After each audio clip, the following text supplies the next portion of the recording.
சின்ன மருமகளில் தமிழ்ச்செல்வி ஐஸ்வர்யா கிட்ட குழந்தைய கொடுக்குறக்கு முன்னாடி நான் ஒன்று பேசணும் அப்படின்னு சொல்கிறாங்க. இதை கேட்ட வசந்தி, தமிழ் என்னடி நீ குழந்தைய மாற்றுற நேரத்தில் இப்படியெல்லாம் பண்ணிகிட்ருக்குற, கம்முன்னு குழந்தைய கொடுத்துட்டு வா போகலாம் அப்படின்னு சொல்கிறாங்க. அம்மா, இது ஏன் குழந்தை, நான் தான் முடிவெடுக்கணும், புரியுதா உனக்கு, நீங்கள் யாரும் பேசாதீங்க அப்படின்னு சொல்கிறாங்க தமிழ்ச்செல்வி. இதை கேட்டு வசந்தி, தமிழ் பேசாமல் வாபில்ல போகலாம் அப்படின்றாங்க. அதுக்கு வசந்தியை தமிழ்ச்செல்வி, அம்மா கம்மன் இருங்க, இது என்னோட முடிவுன்னு சொல்கிறேன்ல அப்படின்னு முறைக்கிறாங்க. இதை கேட்ட வசந்தி எதுவும் பேசாமல் கம்மன் ஆகிடுறாங்க. ஐஸ்வர்யா மீனாட்சியை கொண்டு போய் வசந்தி கிட்ட கொடுத்துட்றாங்க. தமிழ்கிட்ட வந்து, தமிழ் குழந்தைய கொடுங்க தமிழ் அப்படின்னு சொல்கிறாங்க. அழகரு என்னடா பண்ணுற, இங்கே வா அழகரு அப்படின்னு கூப்பிட்றாங்க ஐஸ்வர்யா. இதை கேட்ட தமிழ்ச்செல்வி, ஐஸ்வர்யா நான் உங்ககிட்ட குழந்தைய மாத்துறதுக்கு முன்னாடி உங்ககிட்ட கொஞ்சம் பேசணும் அப்படின்னு சொல்கிறாங்க தமிழ்ச்செல்வி. சொல்லுங்க தமிழ் அப்படின்னு கேட்குறாங்க ஐஸ்வர்யா. ஆமாம், என் குழந்தைய நீங்கள் அம்மானு சொல்லி பேசு அப்படின்னு சொல்லி வளர்த்திக்கிட்டு இருக்கீங்களா என்ன அப்படின்னு கேட்குறாங்க. அதுக்கு ஐஸ்வர்யா ஷாக் ஆகி நிற்கிறாங்க. நீங்கள் என்ன தான் என் குழந்தைக்கு அம்மானு சொல்லி கொடுத்து வளர்த்தினாலும் நீங்கள் அம்மா ஆகிட முடியாது. என் குழந்தைய நீங்கள் நல்லா பார்த்துக்கிறீங்க அப்படிங்கிறக்காக என்னால் என் குழந்தை உங்களை அம்மானு கூப்பிட்றதையெல்லாம் ஏற்றுக்க முடியாது. சித்தின்னு சொல்லிக் கொடுங்க, இல்லை சின்னம்மா அப்படி ஏதாவது சொல்லிக் கொடுங்க. அம்மானெல்லாம் அந்த ஸ்தானத்தை நீங்கள் எடுத்துக்கலான்னு நினைக்காதீங்க, புரியுதா அப்படின்னு சொல்கிறாங்க. நீங்கள் என் குழந்தை மேலே காட்டுற அக்கறை பாசம் இது எல்லாமே எனக்கு புரியுது. அதுக்காக குழந்தைய அம்மானு கூப்பிட சொல்லி நீங்கள் வளர்க்குறது எனக்கு சரின்னு படலை அப்படின்னு சொல்கிறாங்க. இதை கேட்ட மலர் மோகனா எல்லாருமே, என்ன தமிழ் இப்படி பேசிகிட்ருக்கா அப்படின்னு ஷாக்கிங்கில் நின்றுட்டுருக்காங்க.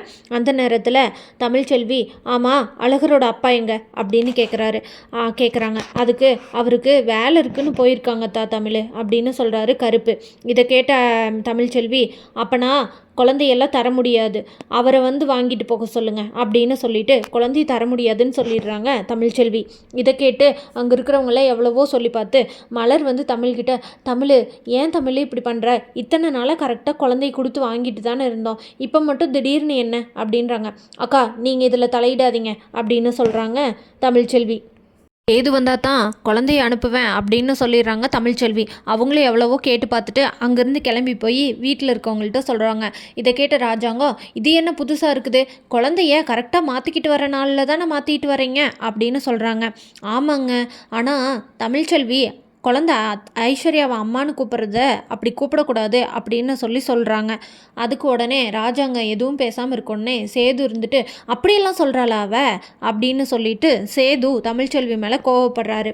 தாமரையும் சாவித்திரியும், ஆமாம் மாமா தமிழ் சொல்கிறதும் கரெக்டு தானே, குழந்தைய ஒருத்தங்க நல்லா பார்த்துக்கிறாங்கங்கிறக்காக அவங்க அம்மா ஆக்கிட முடியாதுல்ல அப்படின்னு சொல்கிறாங்க.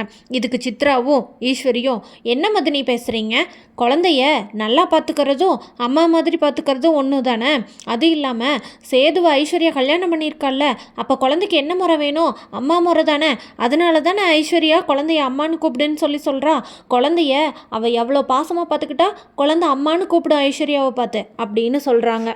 ஏது உடனே அவளுக்கு அம்புட்டு திமிராயிருச்சா, நல்லபடியாக குழந்தைய மாற்றிக்கிட்டு என்னடா அவன் இன்னும் பிரச்சனை பண்ணலைன்னு நினச்சேன், நான் போய் குழந்தைய அவகிட்ட இருந்து எப்படி வாங்கிட்டு வர முடியுமோ வாங்கிட்டு வரேன், அழகரை மட்டும் இல்லை மீனாட்சி சேர்த்து நான் கூட்டிகிட்டு வரேன் அப்படின்னு போகிறாரு சேது.